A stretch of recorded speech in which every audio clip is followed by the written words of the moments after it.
Hey everyone, I am Taylor and welcome to my channel. Today I want to talk to you about self-improvement. I have 4 steps for it and they're easy, they're not difficult, they're not out there on left field, they're things that you can start doing almost right now. And my step 1 is to treat yourself like you are a goddess or a god. Gentlemen, you are not excluded. Treat yourself like you are just a king, a queen, because you need to feel that significance, that important thing that we're all going to want to feel. And I get it.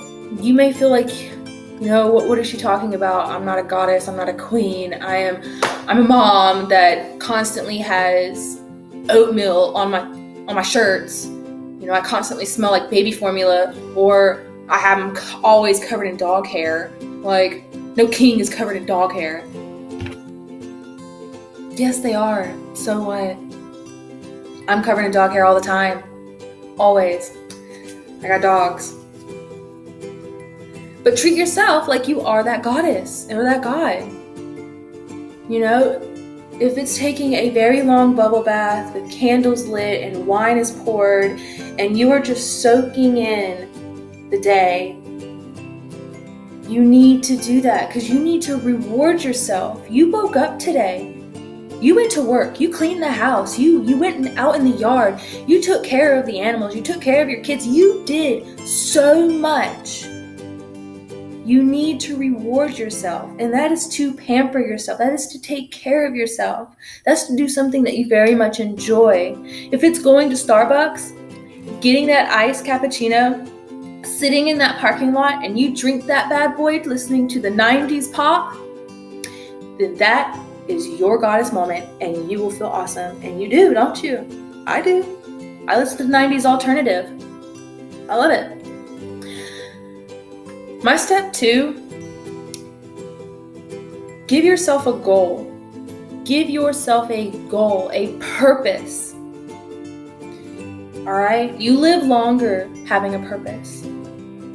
A goal will keep you getting up every day to strive, to thrive. And personally, my goal is to have everyone around me feel that they are amazing, they are important, they are beautiful, they are the best person I could put myself around. And if you work with me, you've seen me do it. I'll especially if I start to get overwhelmed, and this kind of glides into step 3, but we'll get to that one. So if you've worked with me, you know that when I get irritable, if I get frustrated, or if I see you're irritable or frustrated, especially, I will look at you, point to you, and be like, you're amazing, you're awesome, I'm glad to see you, I'm glad to have you, I wouldn't have it any other way, and I can't do it without you. Bam! I just made your day. I made you feel important. I made you feel worthy of what you're doing already, even if you felt like you were failing because the shift's just getting to you. The shift is unreal. People are being unreal. And of course, I'm talking about waitressing or bartending. I mean, geez, you're dealing with the general public. They can be a little crazy sometimes. I've been crazy too, out in public. My step 3 is to practice being the person that you want to be. All right? If that person that you want to be is someone who is genuinely kind to others, to be the one to stop and listen to somebody instead of comparing your story with theirs, trying to almost top them, then you start doing that. And it doesn't have to be perfect. You don't have to be able to do it all day. I get it. It's practice. So when you think about it, when it comes to your mind of, I wish I was more like, then that's when you were to practice it. Go to the store, or while you're at the store, if you think of it, look to somebody down the aisle. Be that weird person. because that weird person has made my day before. Look over at somebody and say, "You look beautiful today. Wow, where did you get that outfit? I love it." I'm not saying lie. I mean, you don't have to compliment their outfit if you don't love their outfit. But you can say something nice about somebody. You have beautiful eyes. Your best go-to, your aura looks very welcoming. I love that one. If someone were to tell me that my aura is beautiful, I'd be like, oh my God, thanks. So I love using that one, letting people know that their aura, because your aura is what brings people in. It's what almost gravitates around you. And it changes. Your aura can change like that. If you're mad, you can tell, even if you're just not showing any physical signs. Okay? My step 4, I know we're talking about change and changing ourselves to improve ourselves, to be the person that we want to be. But my step 4 is you need to accept yourself right now for who you are in this moment, okay? Because you need to see your progress. I suggest having a journal. I have one. I just started it up again. Like, I've had them before and I've stopped, and I've started back one up. And every night, it doesn't have to be pages. Mine's usually just a paragraph, and it's how I felt about myself that day. And it's in a way accepting yourself, because it's concrete. I can't change how I felt yesterday because I've written it down. And if you accept yourself for now, for who you are, you will appreciate yourself and how far you've come when you get to down the road. And the people that you have in your life, if they're able to accept you now, then they're going to love you in the future. But if you have people in your life that love how you are now and almost seem to pull you back every time you take a step towards the person you want to be, you might need to kind of let those people go. You don't have to just banish them. You can just put them at arm's length. That means maybe a little less phone calls, a little fewer of the text messages, not letting them know any of your future self-improvement plans, because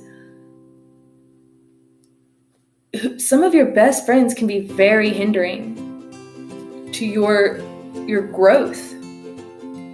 They are so comfortable having you at the level that they're at that they don't want you to go they don't want you to move up. They don't want you to improve because they're not willing to improve. They're not wanting to improve.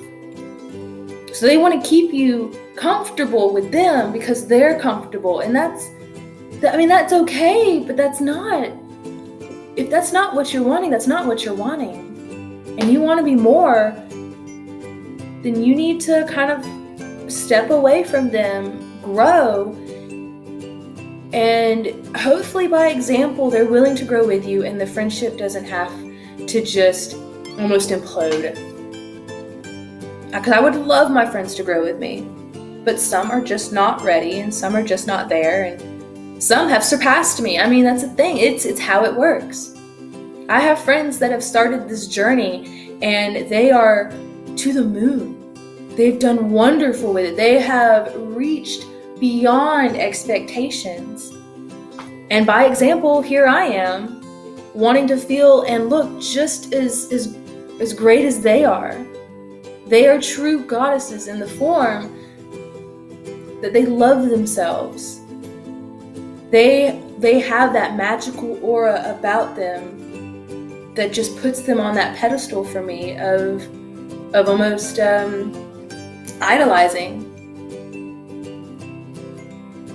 So, yeah, my 4 steps are just those right there. And I do have a passage I want to read in the book Aikiga. If you haven't heard this book, I suggest you look it up. It is wonderful. It is The Japanese Secret to a Long and Happy Life by Hector Garcia and Francisco Morales. I probably botched those names so horrifically, and I'm so sorry to the authors. I did give it my best shot, and it's also an international bestseller. So I do recommend it. I picked it up from my local library here, and it worked out. I didn't even know what I was getting into. I just picked the book and fell in love with it. I read a chapter every day. I'm almost done with it, but I can't wait to start posting about it. It's amazing. So the passage reads, "It is much more important to have a compass pointing to a concrete objective than to have a map." Joi Ito, director of the MIT Media Lab, encourages us to use the principle of compass over maps as a tool to navigate our world of uncertainty. In the book Whiplash, How to Survive Our Fast Future, he and Jeff Howe write, in an increasingly unpredictable world moving ever more quickly, a detailed map may lead you deep into the woods at an unnecessary high cost. A good compass, though, will always take you where you need to go.